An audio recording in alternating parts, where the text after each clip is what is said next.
Posteriormente va a subir en el canal de YouTube de la CIR, ¿no? Entonces, bueno, pues ahora sí le damos la palabra a Mariana. Sí, gracias, gracias, hermana. Primero que nada, bienvenidas, bienvenidos a todos los que están aquí.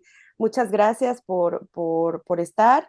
Primero que nada, quiero agradecer a la hermana Karina que gestionó todo para que pudiéramos estar aquí el día de hoy. Y pues bueno, justamente como ya decíamos, se va a dividir, digamos, en dos etapas este webinar. Primero voy a platicarles un poco, de cuáles fueron los resultados de mi investigación doctoral y cuáles son algunas de las características ahí importantes de las que les puedo hablar el día de hoy, para en la segunda parte, pues ya hacer, digamos, como ya un encuentro mucho más de experiencias a partir de la memoria y de la condición y la situación que yo veo en la que está la construcción de la memoria de las religiosas y en general de las mujeres católicas en México en esta etapa tan importante, ¿no? Para la historia de la Iglesia Católica en México. Y bueno, pues quisiera iniciar, hermana, si me hace favor Sí, de ayudarme con mi presentación que no sí, sí, sí, pude poner yo. sí, sí. Primero que nada, pues quiero platicarles muy a grosso modo de dónde nace este proyecto. Cuando yo comienzo a investigar lo que sucede después del Concilio Vaticano II, que era una de mis áreas de conocimiento, pues me comienzo a dar cuenta que siempre existía esta cuestión de nombrar a estos grandes teólogos de la liberación, siempre nombrar a sacerdotes que estaban, pues bueno, en las comunidades eclesiales de base, en las parroquias que le llamaban las parroquias de barrio, ¿no? Y siempre eran estas figuras masculinas las que eran, digamos, los representantes de este periodo tan importante para la Iglesia Católica en América Latina. Eh, entonces, bueno, poco a poco pude ir pensando, ¿no? En lo que significaba que en el relato histórico las mujeres católicas no estuvieran presentes. Y de ahí nace precisamente esta investigación, ¿no? Porque, bueno, después ya de 5 años en los que he estado en este proyecto, me pude dar cuenta, y esta tesis da cuenta sobre que las mujeres en este periodo no fueron solamente activistas en organizaciones sociales o en núcleos católicos, sino también fueron escritoras, fueron teólogas, creadoras de redes, creadoras de organizaciones, ¿no? Es decir, estamos hablando de un activismo muy importante, el cual marcó un antes y un después en la experiencia digamos, religiosa en América Latina. Y es por eso que entonces, pues de ahí nace este proyecto. Este tema del que voy a hablar justo ahora es el capítulo 3 de esta tesis, de un total de 4 capítulos. Si alguna persona está interesada en revisarla, pues simplemente pueden poner mi nombre en un buscador y por ahí en, en, en, la base de datos del Instituto Mora pueden tener acceso gratuito a la tesis completa, ¿no? Entonces, pues bueno, solamente el día de hoy vamos a hablar de un capítulo que está dedicado precisamente a hablar sobre las religiosas, ¿no? En este sentido, el objetivo que yo me propuse en este capítulo fue hablar de estas religiosas y de entender exactamente cuál había sido su papel en todo este periodo de los años 70 y los años 80 en específico, ¿no? Fueron estas 2 décadas en las que yo delimité mi investigación. Y bueno, primero que nada, decir que se habla de una participación transformadora de las religiosas en este periodo por diferentes motivos. Primero que nada, porque la influencia del Concilio Vaticano II llevó a cabo una gran renovación espiritual, comunitaria y pastoral de dimensiones enormes, ¿no? Quizá más que otros sectores de la Iglesia, el Concilio Vaticano II fue para las congregaciones religiosas un antes y un después. ¿Y por qué? Porque el concilio permitió este gran impulso de renovación que, bueno, en el caso de América Latina ya tenía varios años en desarrollo. ¿no? Es decir, el concilio no por sí mismo no reivindicó muchas cuestiones que ya estaban en el imaginario de religiosas y religiosos en América Latina de mucho tiempo atrás, ¿no? Simplemente lo que hizo fue dar este impulso y este visto bueno para que las congregaciones comenzaran a pensar en lo que esto significaba. Y pues bueno, fue en este contexto entonces que muchas de las constituciones se renovaron, se hicieron procesos larguísimos de, por ejemplo, capítulos generales de renovación y un montón de investigaciones en las cuales cada congregación religiosa tenía como objetivo pues ver de qué forma iban a hacer este, esta solicitud de renovación realidad, ¿no? Entonces, en este sentido fue muy, muy importante. Ahora, sobre, hermana, ¿le podría dar para atrás, por favor? Sí, perdón. A ver, en esa, ¿verdad? Seguimos en Esa, esa. Tú sí, me indicas cuando cambiemos, por si favor. quiere, sí, muchas gracias. Sí. Bueno, entonces, en este sentido, en América Latina, pues bueno, había también un contexto social, económico y político que hizo que las y los religiosos se movilizaran de la forma en que lo hicieron. A fin de cuentas, eran también agentes que venían de un contexto específico y esto hizo que muchas de estas personas tuvieran deseos de hacer las cosas de manera diferente. Y es por eso que el activismo en específico de religiosas resignificó su papel como mujeres consagradas. De esto voy a hablar un poquito más adelante. La siguiente, hermana, por favor. Sí. Bueno, entonces, ¿a qué me refiero con que hubo una renovación de la vida religiosa femenina? Eh, Primero que nada,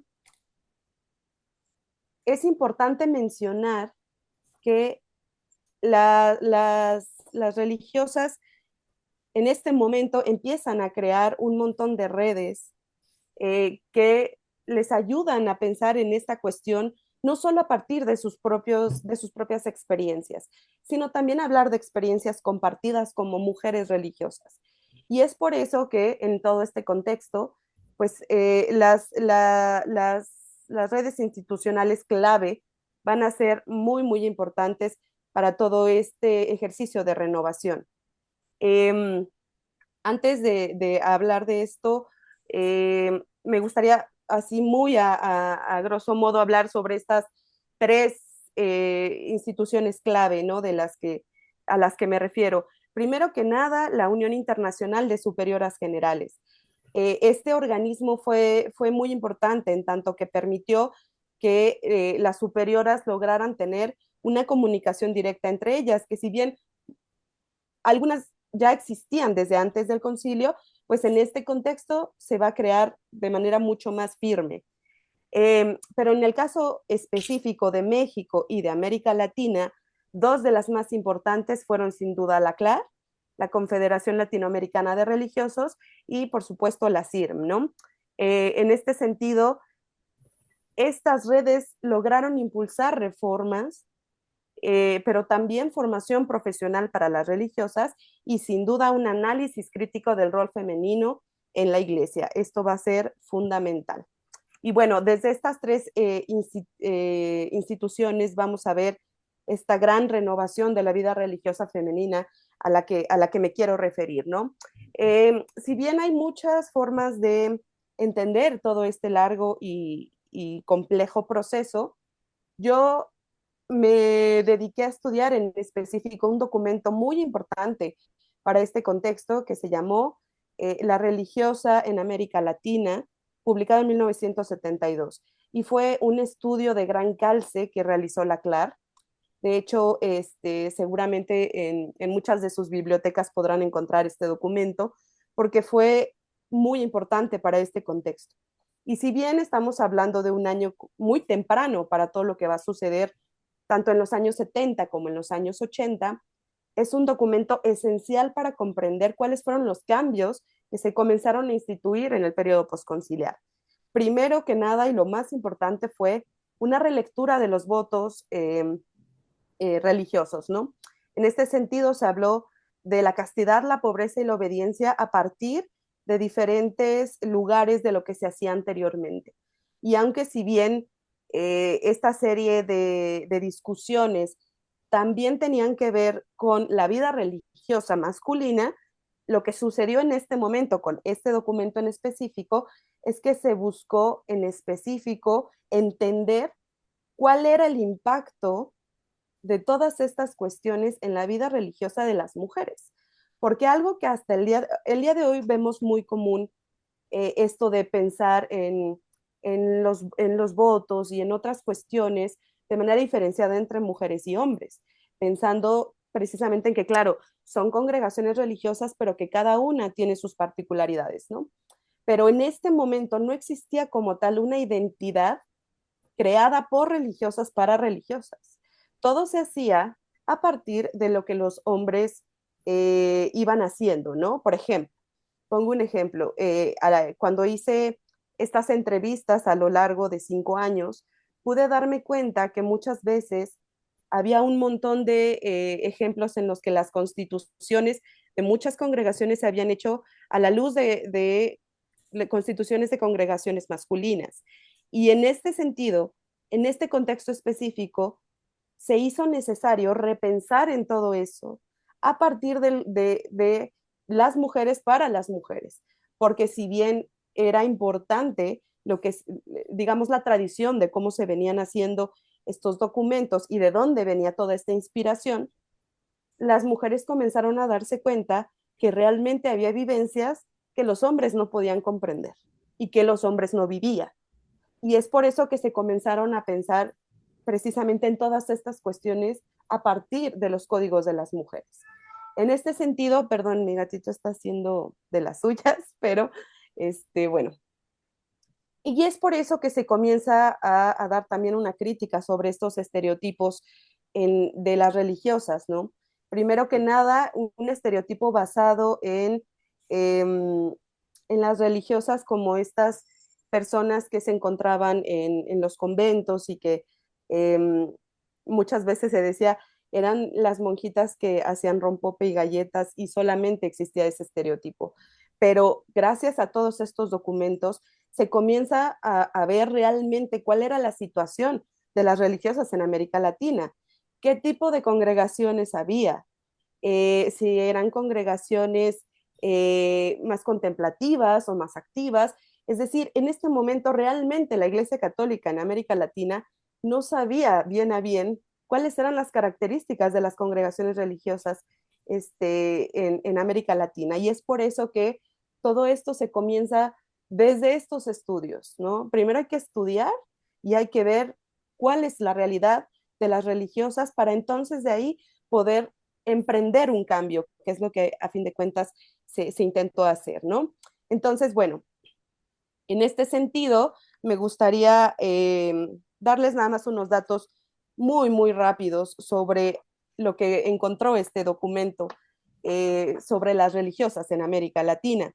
Primero que nada, este documento mostró que solamente el 24 de las religiosas en América, el 24%, perdón, de las religiosas en América Latina contaban con estudios superiores y el 31% de ellas no alcanzaba el nivel de primaria. El 65% de casas religiosas se encontraba en zonas urbanas de clase media y clase alta. El 25% de religiosas no eran nativas de América Latina y de las 503 congregaciones religiosas femeninas, alrededor de 358 tenían su curia generalicia fuera de América Latina. Y además, el 72% de las superioras generales de todos estos institutos eran extranjeras. Estos son solamente algunos datos, ¿no? que van arrojando la realidad de las religiosas en América Latina. Además, para este momento, es la primera vez que hay un conteo, digamos, a nivel regional sobre el número de religiosas que hay en América Latina. Y al menos podemos hablar, si no de todas las religiosas que había en América Latina, sí de aquellas que estaban afiliadas a la CLAR. Y para este momento, estamos hablando de los años 70, la CLAR contaba con una afiliación aproximada de 130,000 religiosas frente a 20,000 religiosos y 25,000 sacerdotes. Esto mostró un panorama claro. Había primero que nada, casi eran 3 veces más religiosas que religiosos. Esto lo que significaba era que era fundamental empezar a entender cuáles eran las vivencias de las religiosas a partir de ellas mismas y no que fueran otras personas las que pensaran por ellas. Y esto va a ser el punto de inflexión para lo que va a pasar precisamente en las comunidades de inserción, que es el tema que aquí nos ocupa. Siguiente, hermana, por favor. Bueno, antes de hablar ya en específico de lo que sucede en las comunidades de inserción, quisiera muy a grosso modo, pero hablarles sobre la importancia que tuvo la CIRM en México para la formación y la profesionalización de las religiosas. Hubo distintos proyectos que tuvieron cabida en la CIRM y que marcaron un antes y un después para las religiosas en todo este contexto. El primero de ellos fue, sin duda alguna, el proyecto del ITES, del Instituto Tecnológico, Instituto Teológico de Estudios Superiores, pero también el juniorado interreligioso, que no sé si muchas de ustedes, muchos de ustedes logran um, saber un poco de lo que esto era. El juniorado interreligioso fue en el contexto del Concilio Vaticano II, se entendió que había necesidad de que las novicias o las aspirantes tuvieran y no empezaran de cero y entonces tuvieran ya una formación en cuanto a la actualización que pedía el Concilio Vaticano II sobre la vida religiosa. Y en este sentido, la CIRM logró en sus en el lugar donde ahora se encuentra la CIRM, logró armar este juniorado interreligioso que funcionó por algunos años. Realmente el resultado fue muy complejo.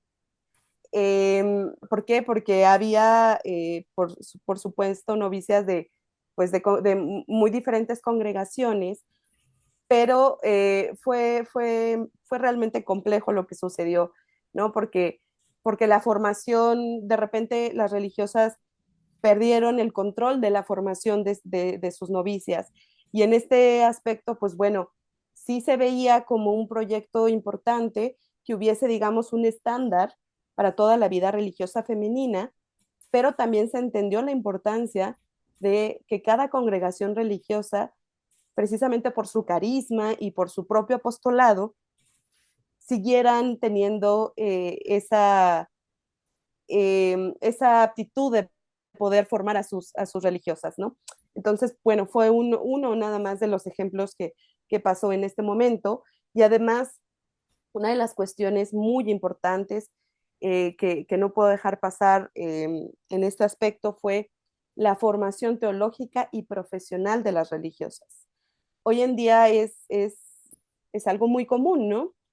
Sabemos que tenemos un montón de religiosas que estudian, que se van a otras partes del mundo, y me atrevería a decir que quizá es una cuestión que ya se encuentra muy estandarizada entre religiosos y religiosas, pero en este momento no era así. Por lo cual, que las religiosas tuvieran acceso a una formación teológica a la par que los sacerdotes o los religiosos fue una completa renovación para este momento, ¿no? Entonces, esto sin duda también a su vez cambiará las congregaciones religiosas, porque estas mujeres que salían a estudiar, a formarse, después regresaban y se llevaban con ellas todo este conocimiento, ¿no? Y esto va a cambiar también a las congregaciones de forma muy importante. Entonces, me parece muy importante mencionarlo. Además, también había una profesionalización en el sentido no solamente de una formación teológica, sino también había muchas religiosas que se dedicaban a cuestiones de enfermería, o cuidado por ejemplo, en escuelas, cuidado de menores, etcétera. Y en este momento lo que se hace es precisamente que las mujeres pudieran tener acceso a esta profesionalización, ¿no? Que se convirtieran en enfermeras, con un diploma o un título que las avalara, entre otras cuestiones. Y esto, si pueden notarlo, tienen una relación directa con precisamente lo que encontró la CLAR de la situación en la que estaban las religiosas en América Latina. Entonces, esto me parece también muy importante mencionarlo. Entonces, bueno, ahora sí, hermana, ¿me puede ayudar con la siguiente, por favor?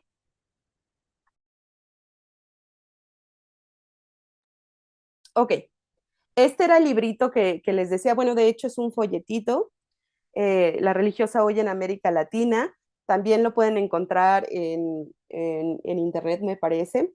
Es interesantísimo lo que este texto, este texto muestra. Yo lo que les leí es simplemente unas ideas y frases muy pequeñitas, pero bueno, es un documento muy importante para este momento y que incluso también habla de la importancia de las mujeres como este signo de los tiempos, ¿no? Entender que las mujeres eran importantes para la iglesia, pero también para las sociedades. Y es un llamado de atención para entender, y primero es un llamado de atención para las mismas religiosas, para primero decirles que ellas también son parte de un contexto y que hasta que puedan comprender ese contexto, no van a poder liberar a otras personas, ¿no? Se habla de una liberación de las religiosas primero para poder liberar a otras personas en todo este contexto de la opción preferencial por los pobres y todas estas cuestiones que van a ser tan importantes para las comunidades de inserción, ¿no? Entonces, bueno, sí, les dejo ahí el dato por si quieren revisarlo. Siguiente, hermana, por favor. Ok.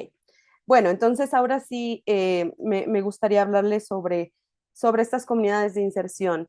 Lo que yo pude notar, sin duda, las comunidades de inserción no fueron el único núcleo católico, digamos, ni secular tampoco, en el que las religiosas tuvieron una gran participación en estos años. No es el único, pero sí es uno de los más importantes y es por eso que eh, me, me, me interesó mucho estudiar todas estas comunidades que tuvieron lugar además no solamente en México, sino en toda América Latina.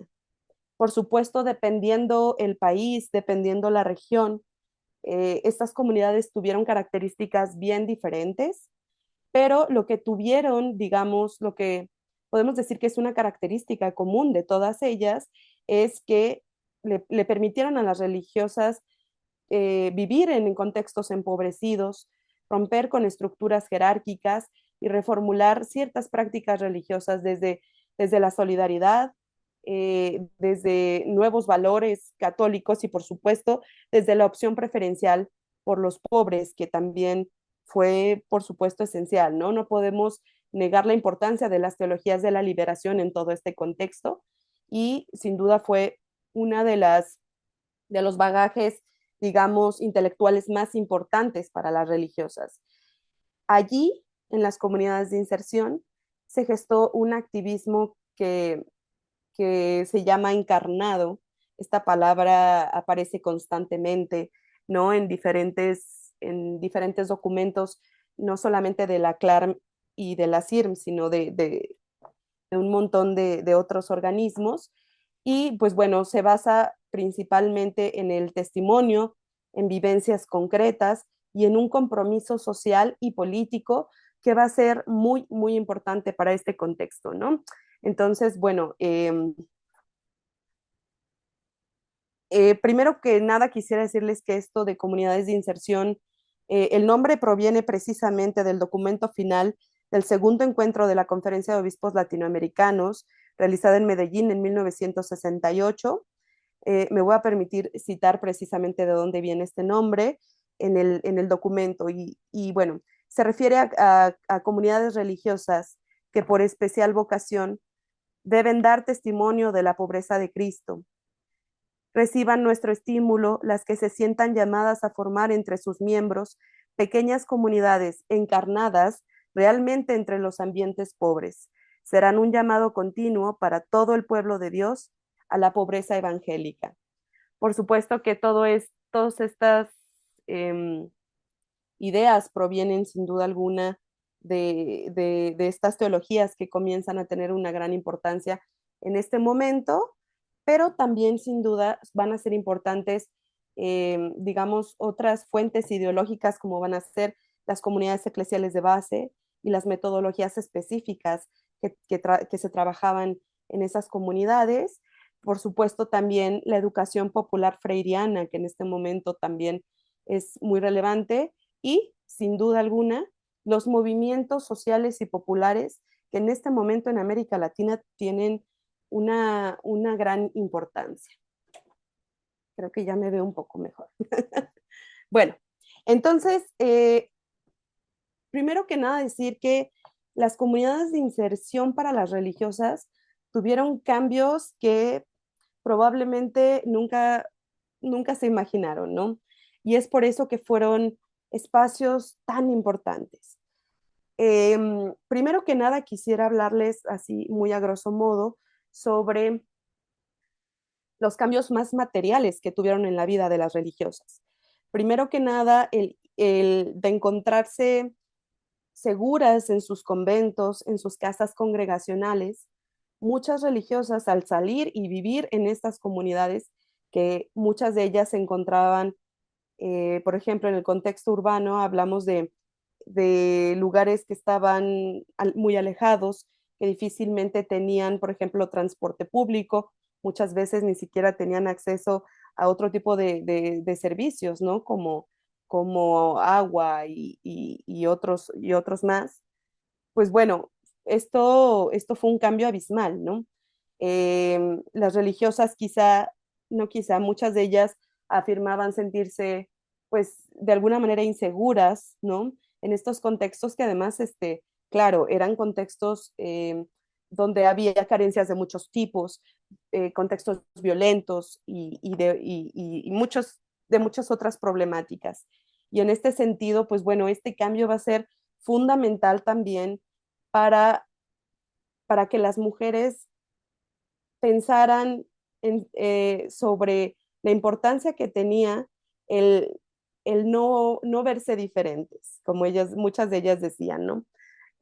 Había, en la segunda parte les voy a platicar un poco más sobre estas entrevistas que logré hacer, pero bueno, algunas de estas religiosas me platicaban sobre precisamente el uso del hábito, por ejemplo, ¿no?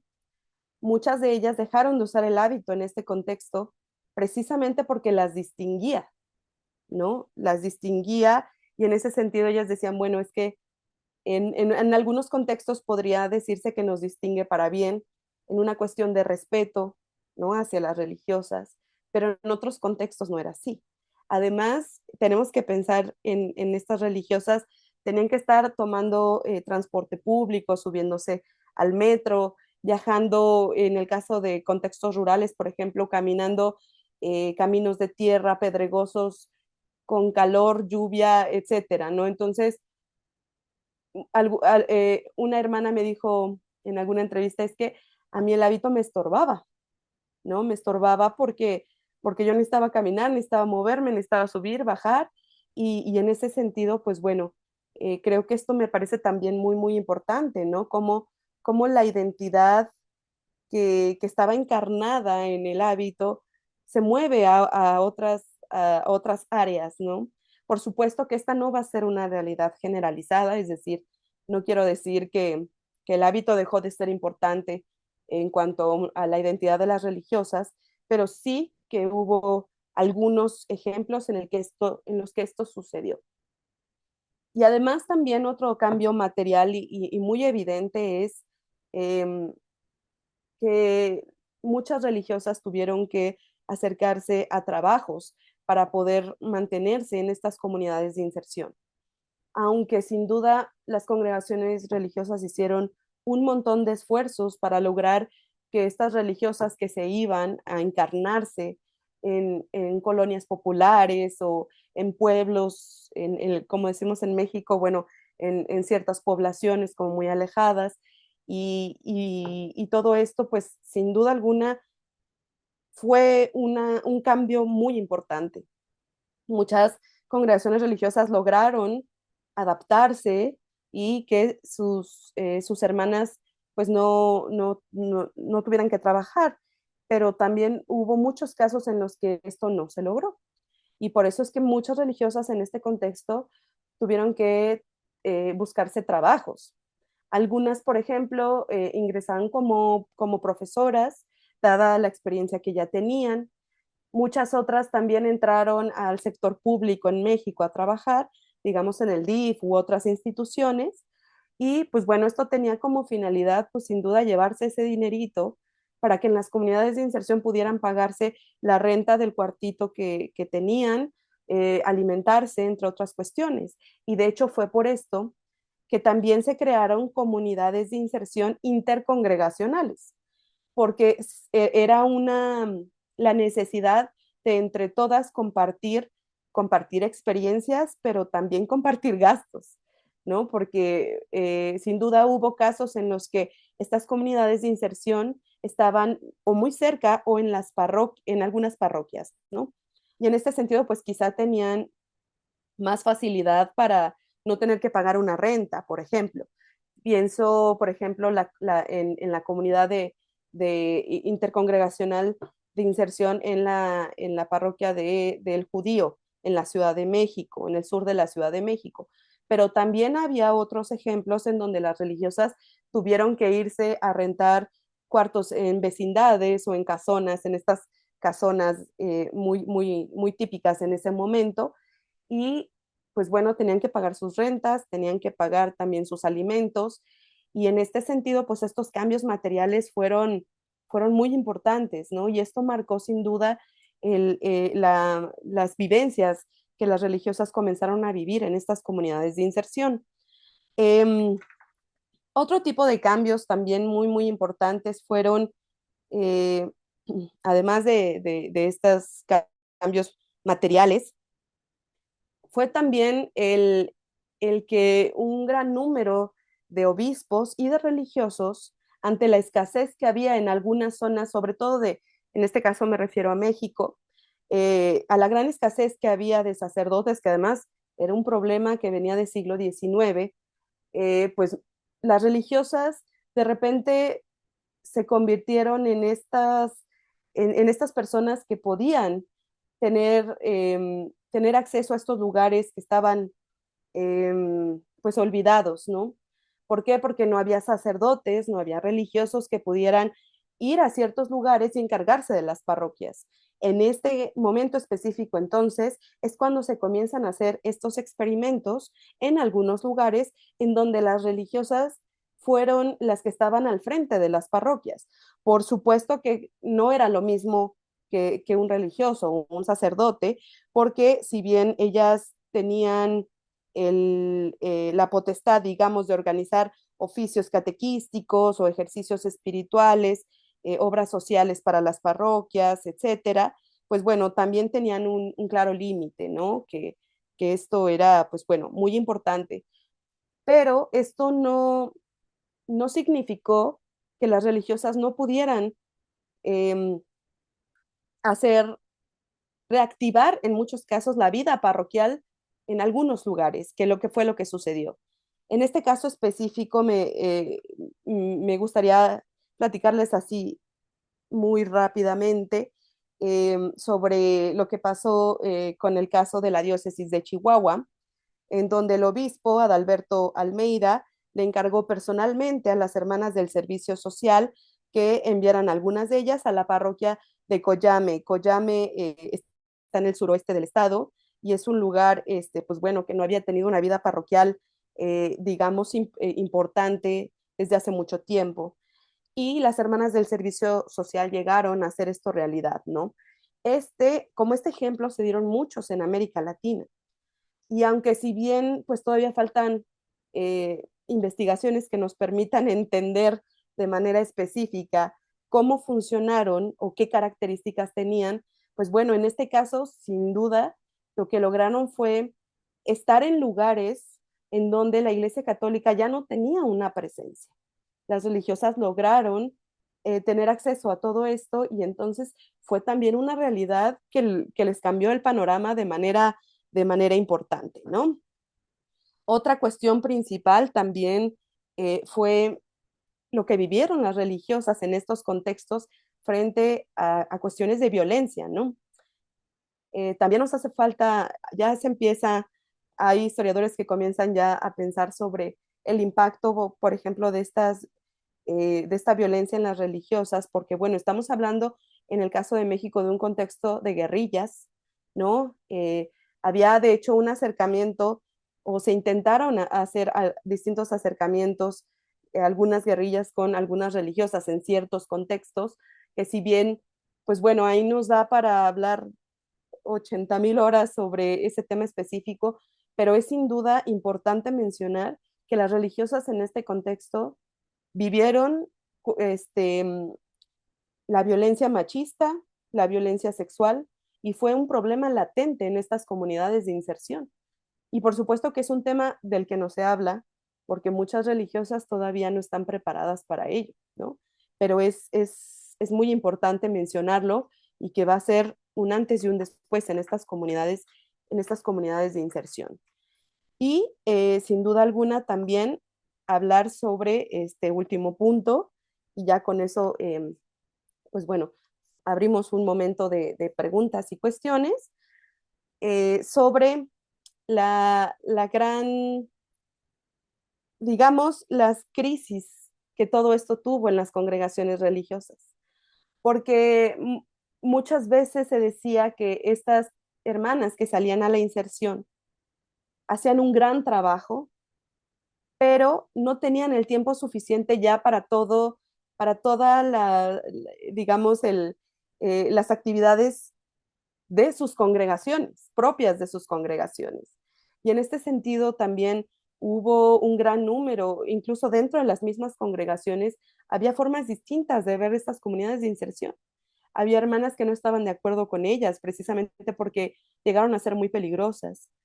Y entonces ahí se dieron también, sin duda, algunas cuestiones de tensiones y de cuestiones varias que sobre todo se dieron a finales de la década de los 70, cuando ya comenzaron a ver de lo que esto se trataba, que no se pueden pasar por alto, ¿no? Muchas congregaciones lograron cerrar filas, pero hubo otras que no lo lograron. Y en este caso también nos habla sobre la gran diversidad de experiencias que incluso dentro de una misma congregación u orden religiosa se podía dar, ¿no? Porque fue un momento en el cual había, había formas muy distintas de entender el compromiso social y político, el compromiso religioso, primero que nada.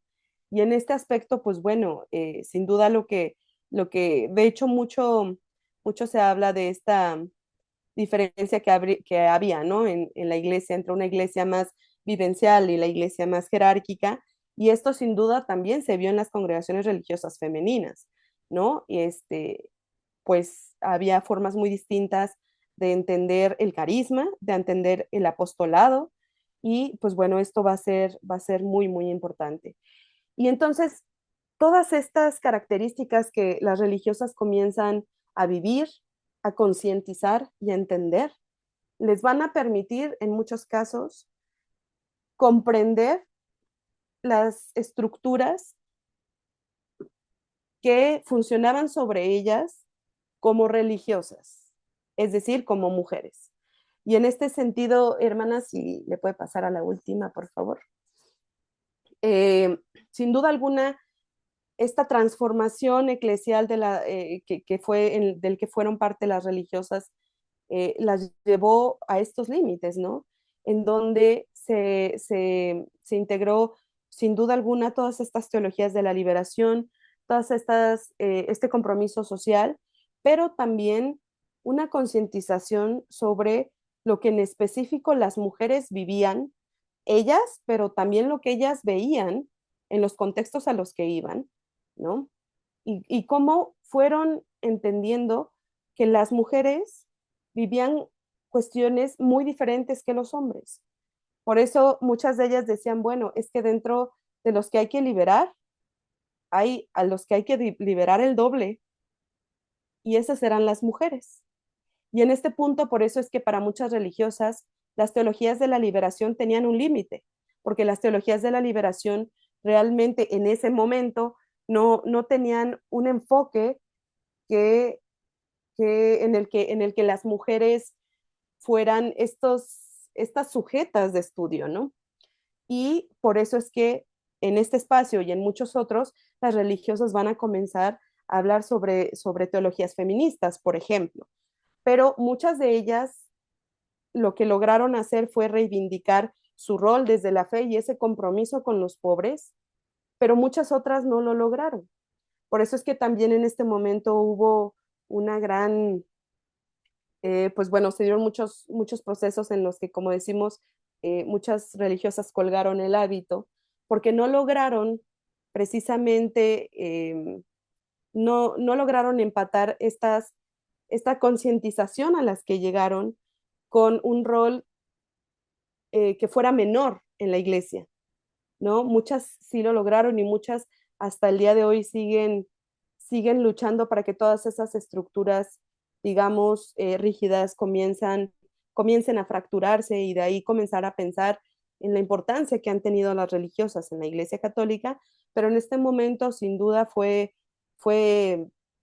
un contexto bien complejo para ellas, en el que no solamente se integró la fe y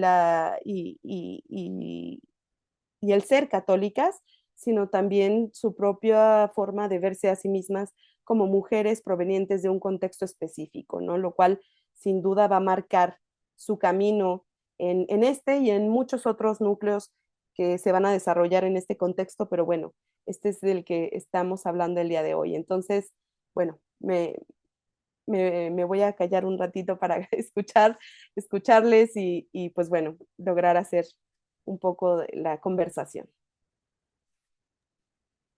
Muy bien, muchas gracias por esta participación, Mariana. Bueno, por esta primera parte. Hermanas de las que están aquí en la sesión, quien guste hacer alguna pregunta o comentario, si vieron reflejadas partes de su congregación o algunas vivencias personales, pues creo que es un momento de compartir, ¿verdad? Toda esta riqueza que está muy resumida, la verdad. Bueno, yo me voy a permitir decir que leí ahí, bueno, aquí la comunidad de hermanas. A ver, ¿pueden abrir su micrófono, por favor, hermanas? Sí, somos las hermanas Oblata del Santísimo Redentor. Eh, pues es muy interesante escuchar toda esta pues, reflexión que se viene haciendo, que no es de ahora, que creo que hay hermanas que nos han antecedido y han vivido estas realidades y que se han enfrentado pues a muchos desafíos, pero aún con ello pues vemos que pues sigue imperando todavía el machismo, todavía el abuso en el caso de religiosas que trabajan en las parroquias y que prácticamente se siguen visualizando o viendo ese servilismo y que no es reconocido el trabajo, ni tampoco el aporte. O sea, y creo que todavía no estamos todavía como no tenemos todavía ganado ese terreno. Creo que nuestro trabajo, nuestra reflexión es poco valorada y poco tomada en cuenta. Creo que se han dado pasos, pero que han sido muy pequeños.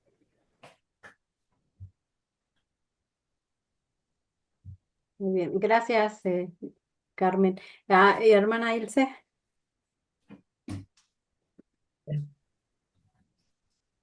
Yo quería como aportar, porque yo creo que fue un momento también muy importante, la formación de Crimpo, que no se habló, y yo creo que eso fue una fuerza muy grande para las que estábamos viviendo en inserción, porque nos reuníamos eran comunidades insertas en medios populares, y nos reuníamos con congregaciones que trabajaban en la misma línea. Y yo creo que eso fue una riqueza muy grande para nosotras en esos momentos, porque compartíamos a nivel, a veces para celebrar, para compartir nuestras experiencias, para rezar juntas, para muchas cosas, y yo creo que fue una fortaleza muy grande en un momento dado de las inserciones de las comunidades insertas en medios populares. Por lo menos para mí fue una riqueza muy grande en aquellos tiempos.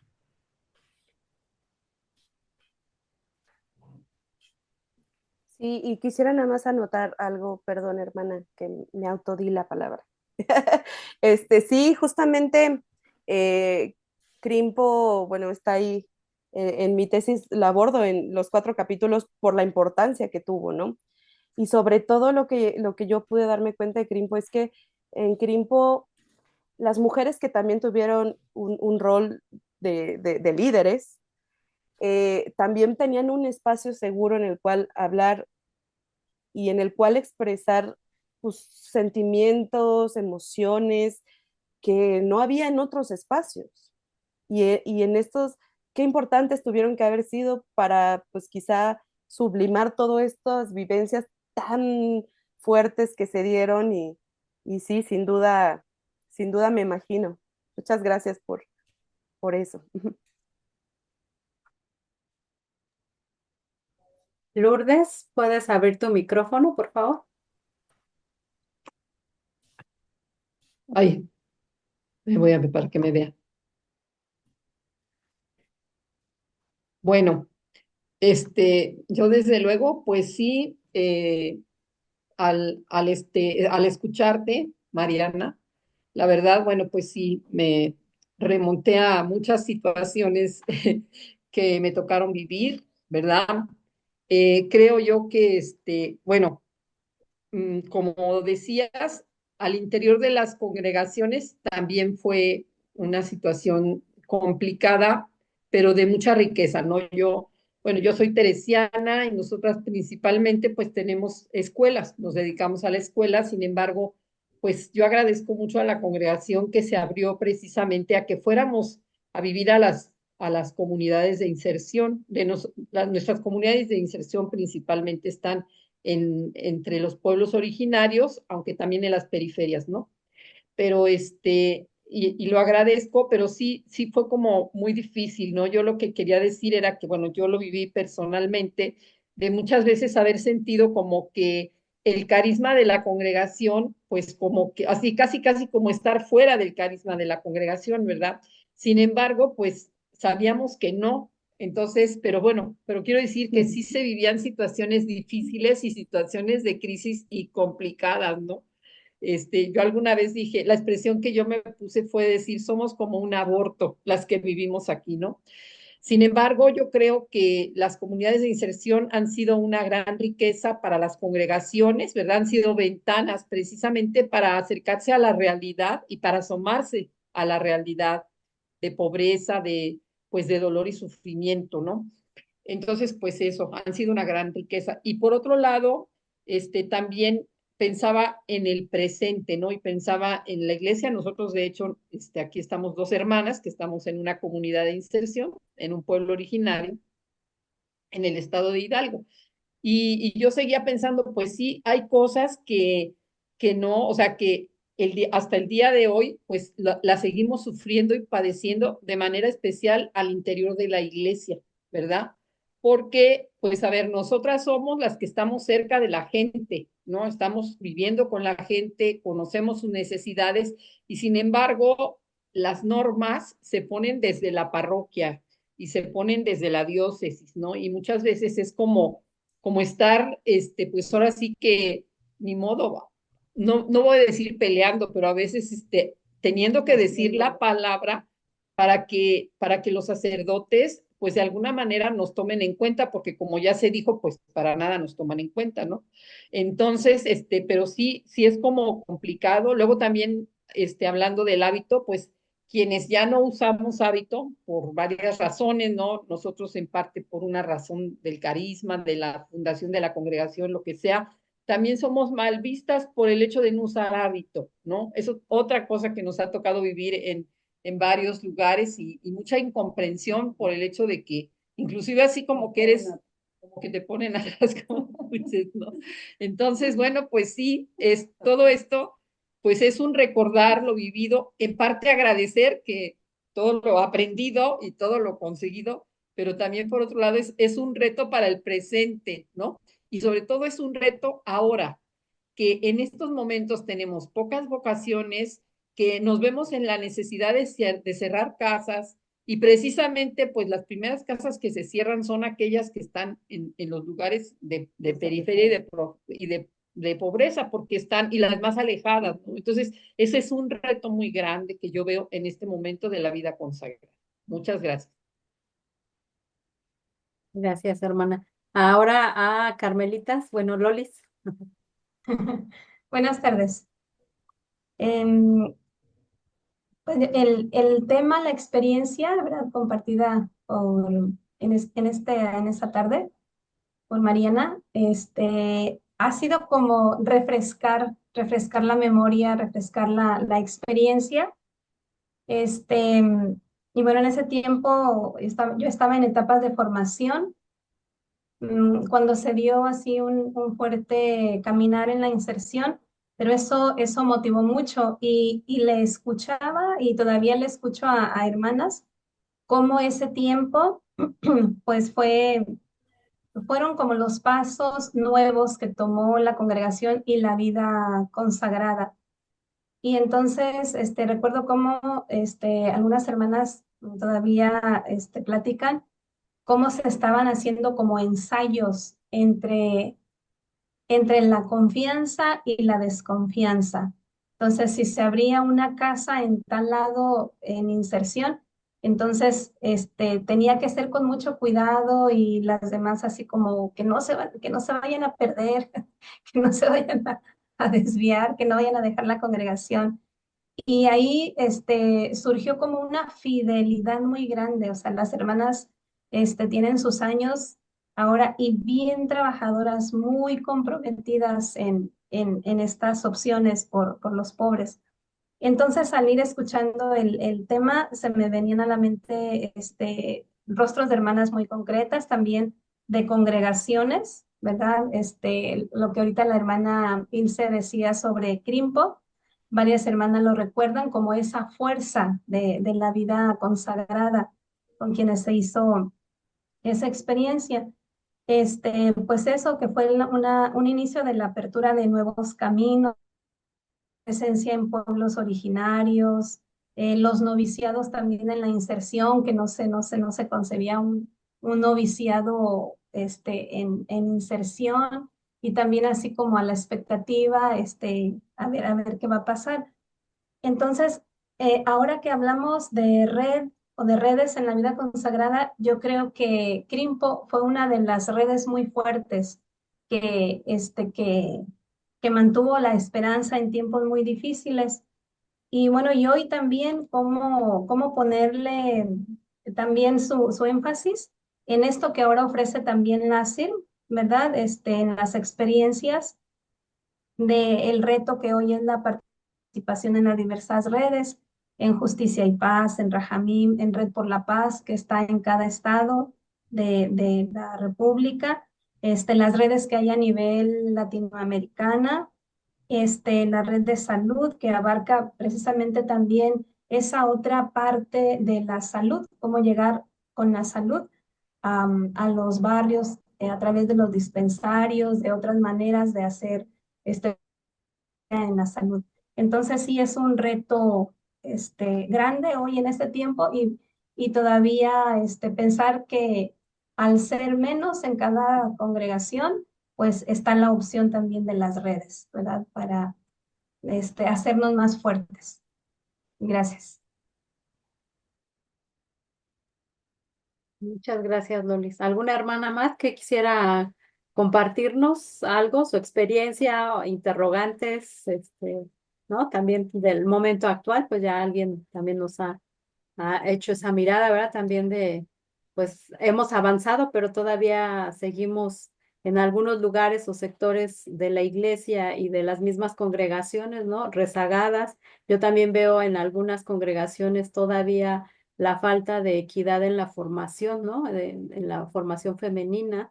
De los varones casi es igual y superior, pero todavía en muchas congregaciones femeninas sigue faltando esa formación, ¿no? No todas tienen esa oportunidad o tenemos. Ujú.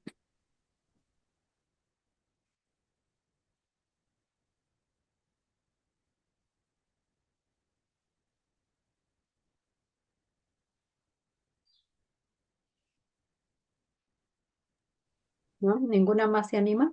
¿Ninguna más se anima? ¿Yo? Karina, Ah, sí, soy Tere. Solamente compartir cuando Mariana nos iba narrando, pues yo creo que fue moviendo muchas experiencias que nuestros institutos fuimos vivenciando, pero sobre todo, ay, ¿qué pasa aquí? Ah, sí. Pero sobre todo yo me evocaba mucho al CETSIR en la formación teológica, donde Ilse, pues lo conoce también muy bien, ¿verdad? Lo conoció, nos acompañó en generaciones. Y yo creo que ahí fue un espacio muy rico para nosotras en nuestra formación y como nuestras hermanas en nuestros institutos apostaron por nosotras para formarnos, ¿no? Y yo creo que esos son raíces muy profundas que nos permiten volver a encontrarnos en diferentes lugares ahora donde estamos, en diferentes servicios que hemos estado facilitando a la congregación y fuera de la congregación. Pero yo siento que esta parte formativa es muy importante, es básica, es sólida, lo que necesitamos también para que nosotras podamos tener herramientas suficientes como para poder avanzar en esta nueva realidad que tenemos y las redes ahorita es muy indispensable, ya somos minorías en nuestras congregaciones, pero eso de aprender a tejer redes junto a otras caminando, creo que es una gran invitación y también es un desafío que tenemos que acoger. Gracias. gracias, Tere.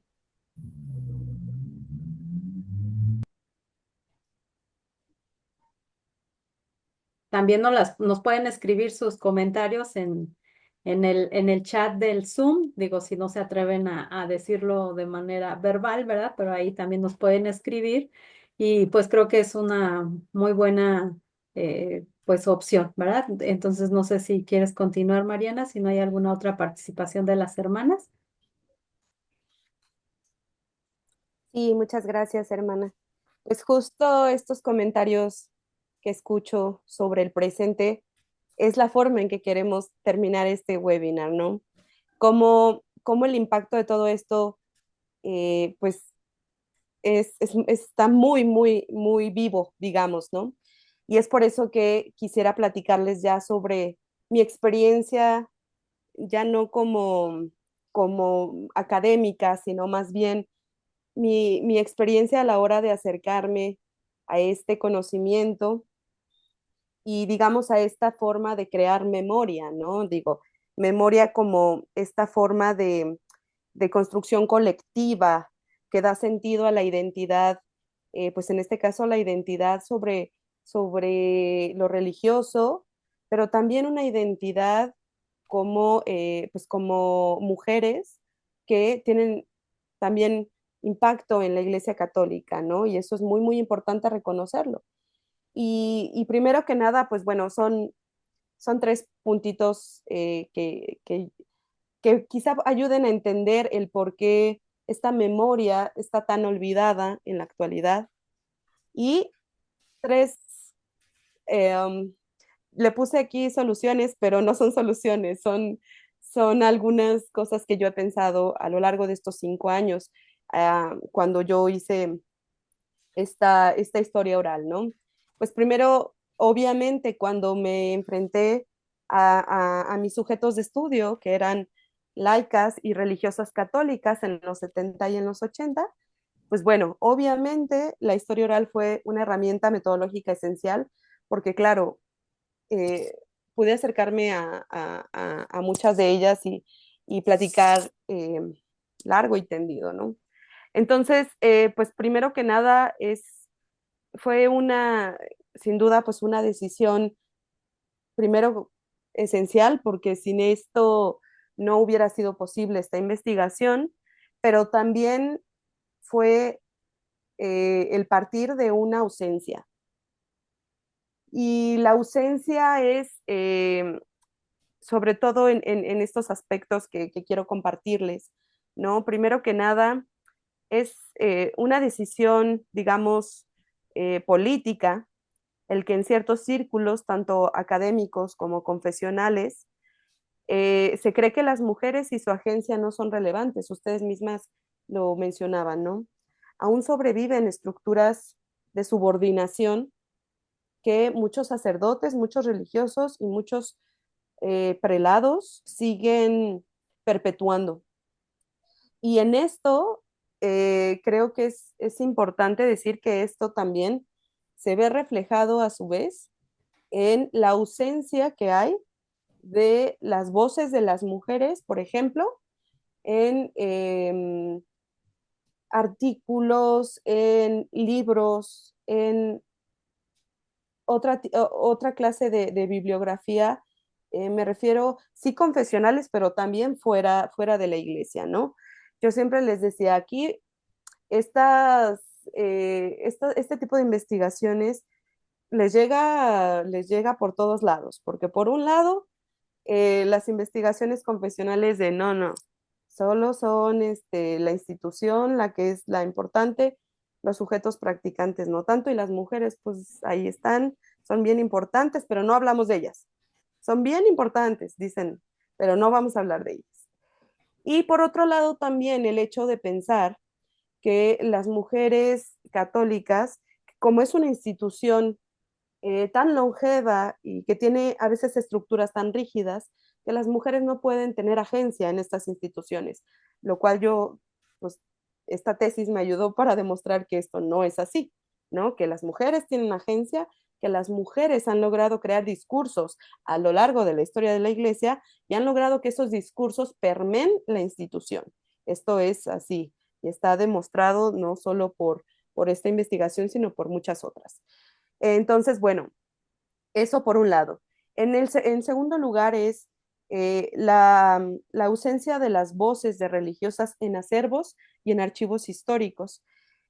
Primero que nada, por ejemplo, me pongo a pensar en archivos diocesanos, ¿no? Es muy difícil encontrar la experiencia y encontrar la voz de las religiosas. Es muy complejo. Eh, Al menos yo de manera personal no he logrado encontrarlas porque son archivos, digamos, muy de una estructura, ¿no? Y en este sentido, por eso es que considero muy relevante pensar en otro tipo de acervos y en otras formas de encontrar las voces de las mujeres, porque las voces están ahí, lo que pasa es que no se buscan en otro tipo de lugares. Y me pongo a pensar, por ejemplo, también en el desafío de los archivos históricos o los acervos documentales de las congregaciones religiosas. ¿Por qué? Porque, claro, en ocasiones todavía hay mucho, ¿no? Ay, el archivo muerto está allá. Pero lo que se le llama el archivo muerto para personas como yo es la gran riqueza de donde podemos sacar, pues, todas estas la importancia de todas estas vivencias, ¿no? En el pasado y en el presente también, por supuesto. Entonces, también es una realidad el hecho que un montón de acervos de las congregaciones religiosas están abandonados. Y entiendo perfecto porque además es complejo, es una tarea muchas veces titánica, muchas veces que también requiere muchas personas y muchos recursos, ¿no? Lo cual es muy complejo, pero bueno, sí es también difícil, ¿no? En ocasiones tener acceso como investigadores a estos documentos y muchas veces también porque hay veces que hay un miedo todavía de abrir todos estos documentos a investigadores, eh, que bueno, quizá ahí ustedes tendrán más experiencia que yo en esas cuestiones, pero bueno, es una realidad, ¿no? Y además también es importante de mencionar, como ustedes ya lo han dicho, que muchas de ustedes y muchas otras que nos antecedieron, em, no solamente tenían participación en estas redes, digamos, afines al catolicismo, pero también en otras redes seculares, ¿no? En lo que más tarde se llamarán las ONGs.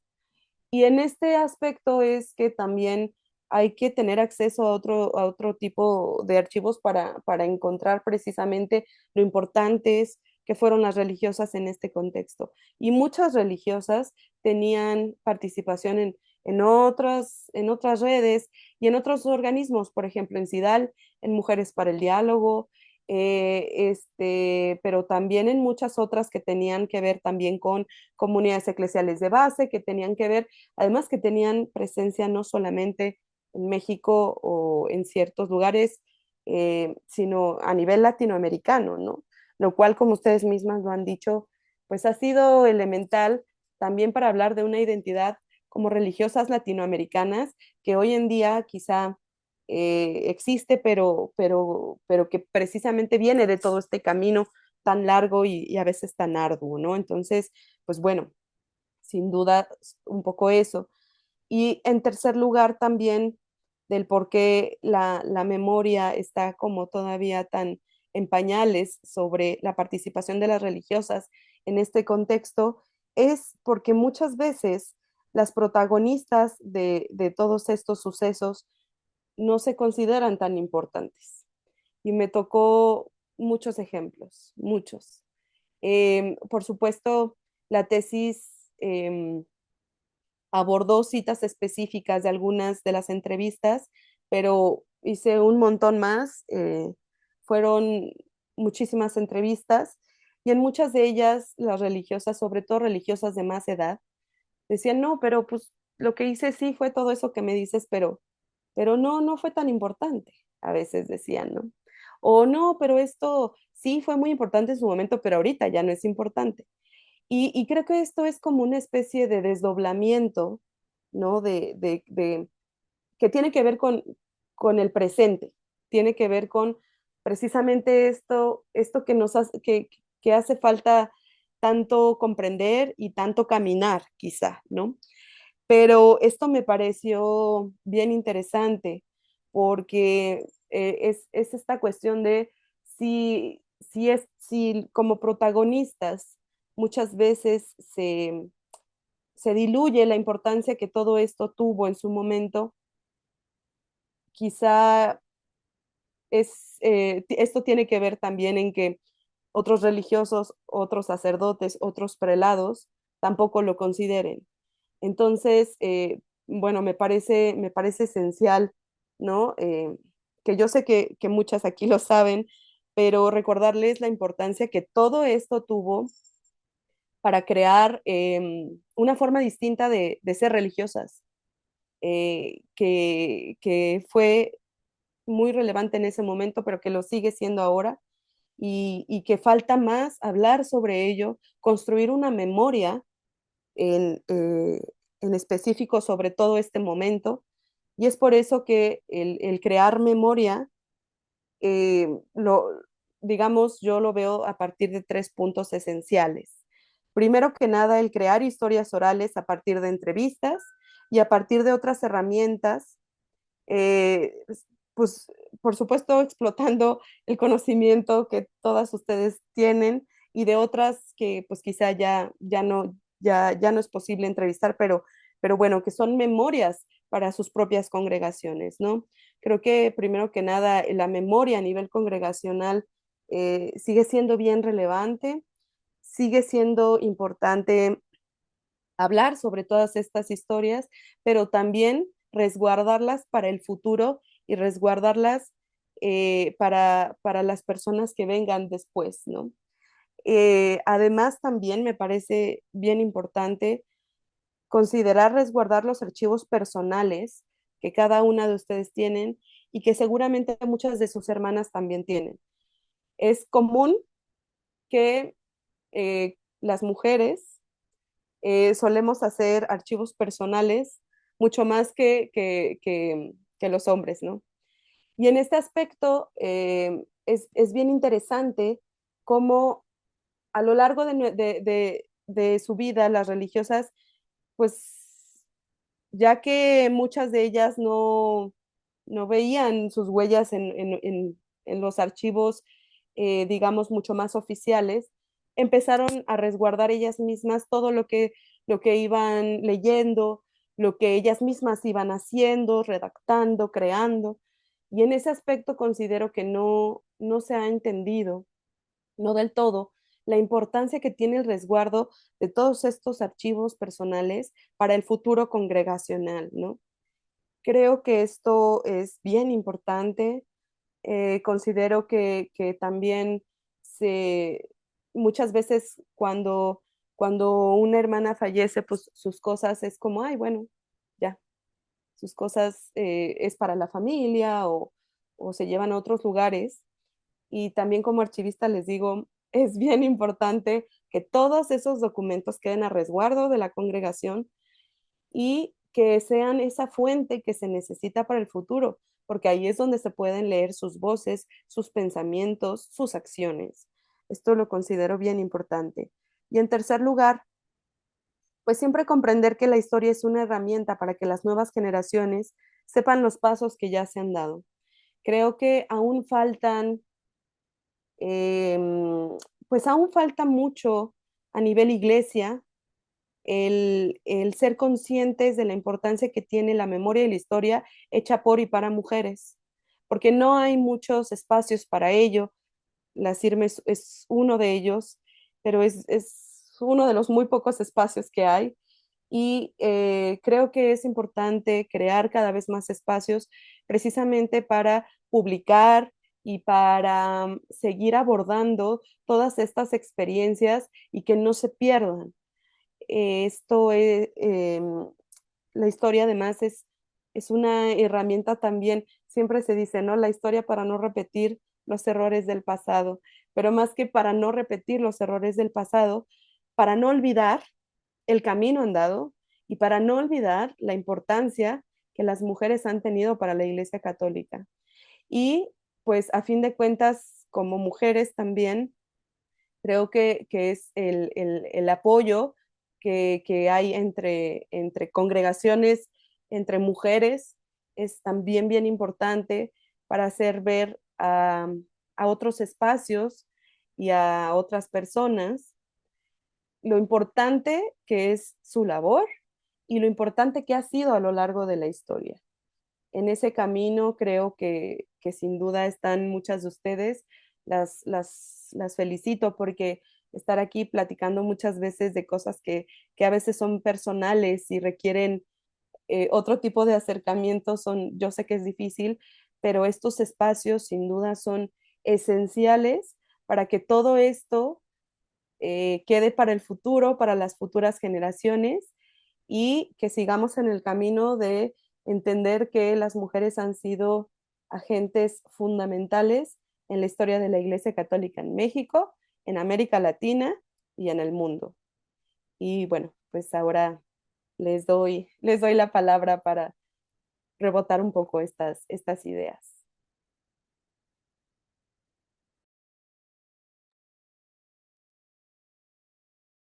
Muy bien, hermanas. Bueno, ¿quién se anima a compartirnos algo de esto que es parte de su experiencia de Mariana, ¿verdad? De lo que ella visualiza con lo que ha investigado, ¿verdad? Y dice, pues, a lo mejor da para otro tema, ¿verdad? De investigación y otros más, porque solo abarca un periodo, ¿verdad? Y luego como este otro de transición de los 90 a los 2000 también, porque también creo que se han roto instituciones, ¿no? De vinculación, que eran fuertes de vinculación y eso también ha fracturado la historia, ¿no? Aparte de que no se ha tomado como una memoria el aporte de las mujeres en la iglesia, es una deuda que tenemos con las hermanas también, ¿no? Porque creo que abrieron camino y mucho de lo que tenemos hoy las generaciones un poco más jóvenes y las que están en formación,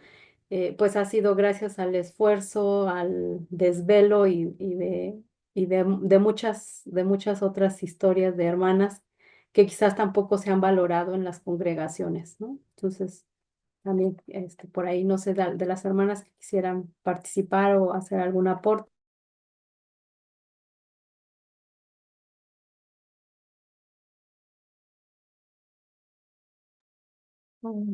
Yo también quiero agradecer más que nada a Dios, porque mucho de lo que dice Mariana, pues es verdad, ¿no? Nuestras fundadoras, cuánto hicieron por nuestro instituto y las que nos han precedido aún, han caminado en este ambiente del cual ya nos ha compartido, difícil, y sí han abierto horizontes para nuestro instituto en lugares donde no hay, sobre todo eso de la valorización de donde no hay sacerdotes, ¿verdad? Y ellas han trabajado, nuestras madres, han trabajado mucho en esta área de donde no están los sacerdotes y que sí, gracias a Dios, pues en algunos lugares muy valorado porque han hecho mucho y en muchas comunidades, ¿no? Y por eso esto nos trae gran recuerdo de valorar lo que tenemos, valorar a una de nuestras hermanas que nos han hecho caminar y nos han hecho el camino. Y muy buen trabajo que está haciendo. Felicidades, muy buen trabajo. Gracias, hermana Angélica. Ahora vamos con Betty Gil. Si abres tu micrófono, por favor. Sí, hola. Yo estoy escuchando y participando desde Argentina y tengo muchísimos años de vida religiosa inserta. Mi noviciado fue en una inserción y quisiera agregar algo, ¿no? Que me parece fundamental es cómo nos hemos nutrido y desde dónde hemos recogido lo que nos ha mantenido. Y creo que es precisamente de la cultura popular, del pueblo, sobre todo la piedad popular, lo que el Papa Francisco repite con frecuencia, repetía con frecuencia, que precisamente la forma de acercarnos al Señor y acercarnos es como lo hace el pueblo. O sea, creo que hemos aprendido viviendo con la gente y como la gente. Hemos descubierto al Señor y a María como lo descubre la gente, y eso ha sido una riqueza y nos ha mantenido fieles. Y después también las redes con otras organizaciones, con otros grupos que buscan lo mismo, también es una fuente muy grande de formación, de enriquecimiento, de fortalecer nuestra mística. Esta instancia les agradezco que ha sido para mí un baño de recuerdos y de entusiasmar otra vez por las opciones que hemos hecho. Gracias. Gracias, Betty, que te conectas desde Argentina también. ¿Alguna más de las hermanas aquí presentes que nos quisieran compartir algún comentario de esto que hemos vivido, ¿no? Quizás también de la relación que se han establecido con otras redes, ¿verdad? Con otras redes, digamos, como de organizaciones que ya mencionaban algunas, ¿verdad?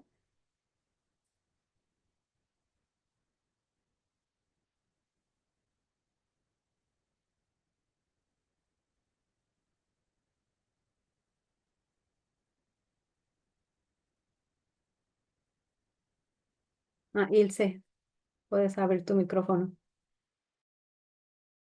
Buenas noches. No encuentro la manito para pedir la intervención. Soy Ana, de Argentina. Bueno, Bueno, entonces ahorita después de Ilse, vas tu hermana Ana. Bien. Sí. sí, yo recordaba pues muchas cosas, ¿verdad? Que viví todo ese tiempo. Y yo creo que es como muy importante la relación que fuimos creando entre congregaciones. Porque, bueno, sí era el espacio de Crimpo, pero eran otros muchos espacios. Por ejemplo, el estudiar con otras en la CIRM. Yo estudié en Elites, pues ahí hice mi teología. Cuando empezó Elites, y pues vas haciendo amistades con hermanas de otras congregaciones que van en la misma línea. Yo creo que eso es muy importante, porque ahí nos encontrábamos, ahí compartíamos y después nos volvemos a encontrar en muchos otros espacios, ¿no? Y luego yo creo que también, por ejemplo, las comunidades eclesiales de base, también ahí nos encontrábamos, en los encuentros de comunidades de base, como que había muchos espacios en aquel tiempo en donde nos encontrábamos y nos íbamos conociendo, aunque estuviéramos unas en el norte, otras en el sur, en el oriente, en el poniente, en la ciudad, en el campo, nos íbamos encontrando y yo creo que esa era una gran riqueza para todas.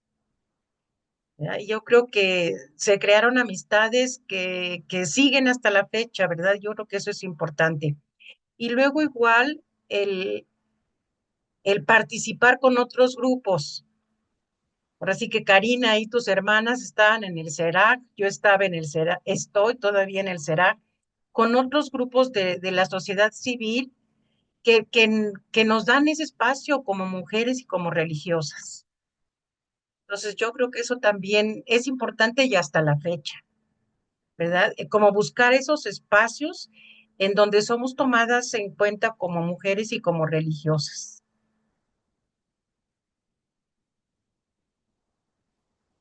Sí, gracias, Ilse.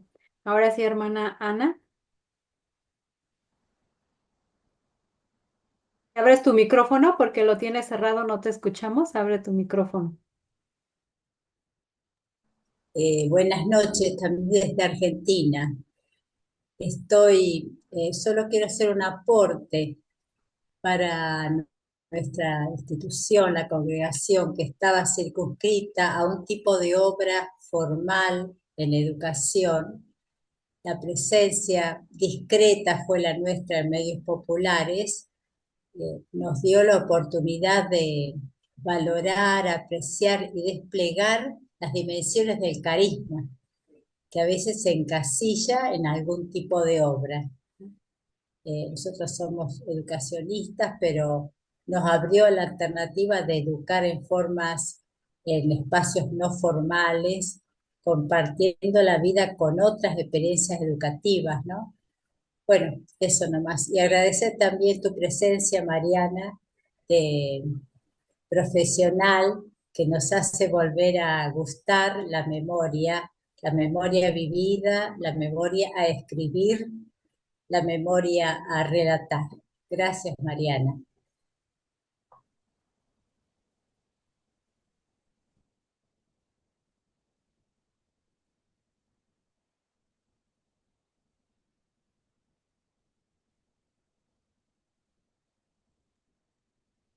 Muy bien, gracias, hermana, por su aporte también. No sé si hay alguna otra que nos quisiera compartir.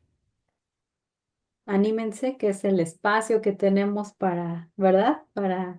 Y como se va a quedar grabado, ¿verdad? También otras hermanas verán y quizás también pueden escribir ahí en el chat, ¿verdad? De cuando se quede grabado, porque la verdad que si yo al leer parte de la tesis de Mariana, ¿verdad? Para ver, también estudiarle un poquito, ¿verdad? Yo le decía, recordaba también, ¿no? Como pues de las congregaciones, ¿no? Ahorita como decía Ilse, ¿no? O sea, los lazos que se hicieron de amistad de congregaciones, ¿no? Y de que se ubicaban en los encuentros donde había y se conocían, ¿verdad? Pero luego pues ya se fueron acabando las personas o cambiaron de comunidades o cambiaron de países y pues se perdieron en algunos casos esas relaciones, ¿no? En algunos casos, en otras continúan, pero como la verdad que a mí me gustó porque o sea, es una tesis que aborda la parte de este aporte de la vida religiosa, pero también cómo va despertando, ¿verdad? A otras realidades en la cuestión de la situación de las mujeres, ¿verdad? Y también creo que ese es un gran aporte, el redescubrirse como mujeres, la vida religiosa de esos años también nos han aportado otras miradas a las que estamos un poco más jóvenes, pero todavía nos falta caminar, ¿no? En algunas situaciones de cuestión de herramientas de relación, ¿verdad? Que fue una apertura muy grande en esa época, pero que hoy también nos pide otras formas, otras presencias también desde lo que somos y desde donde estamos también, ¿no? Y las decisiones que se van tomando a nivel congregacional, como ya nos compartían algunas de las hermanas, ¿no? A veces se van quitando a las que están más alejadas, pues también por cierta, se dice seguridad también, pero a veces pues no sabemos si es una buena o mala decisión, ¿verdad? Pero se asumen ciertas decisiones, a veces sobrepasando como realidades también de las comunidades donde se ha vivido tantos años, ¿no? Aquí hay un comentario, dice, como vida consagrada, ¿cómo estamos experimentando todo este proceso de sinodalidad? Que este es también una nueva, bueno, no es que sea nueva, yo creo que se ha trabajado, pero como reactivar este intercambio de experiencias y de prácticas en la iglesia católica, ¿verdad?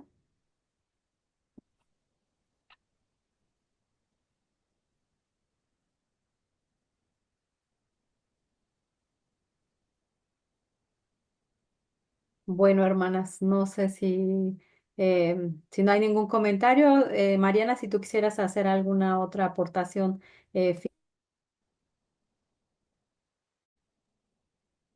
Sí, hermana, gracias. Pues simplemente recordarles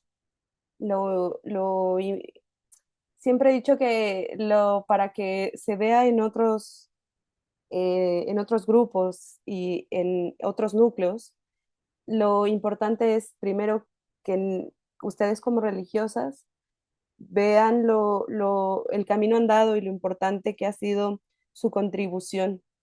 Y en ese aspecto, pues simplemente quisiera terminar la sesión invitándolas a que escriban sus vivencias, a que las dejen en sus archivos. Eso también es memoria y eso crea también historia.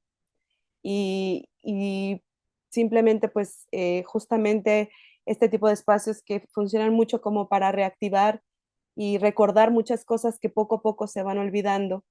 Yo las invito a todas a que escriban, a que se lo dejen leer a a sus compañeras más jóvenes, quizá a las novicias, a las aspirantes, porque esas experiencias tan personales, yo he visto que son trascendentales a la hora pues de la historia y de muchas otras decisiones que se van tomando en el momento, sobre todo en este presente como tan importante y tan diferente que estamos viviendo, ¿no? Entonces, yo las invito a que hagan ese ejercicio de escritura. Y nada, pues muchas gracias por haberme escuchado.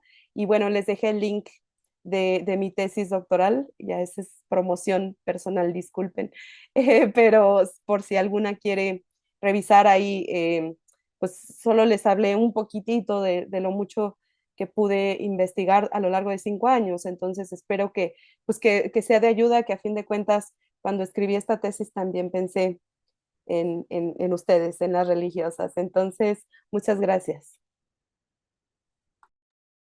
Pues muchas gracias, Mariana, y a todas las hermanas que han participado con sus aportes, con su experiencia o también aquí escuchando y rememorando esas acciones que les dieron vitalidad, pero que aún las mantienen también como muy fuertes, ¿no? A nivel espiritual, yo creo que también ha sido una fortaleza todo este movimiento que hubo y pues agradecer, ¿no? Es agradecerles a toda su presencia. Seguimos caminando y pues que no dejemos de hacer esta pues invitación que nos hace Mariana, ¿verdad? De escribir las memorias, contar, ¿verdad? Y tejer historias entre todas. Bueno, pues buenas tardes y las esperamos el siguiente mes con otro tema. Ya les estaremos compartiendo por las redes sociales. Muchas gracias y buenas noches.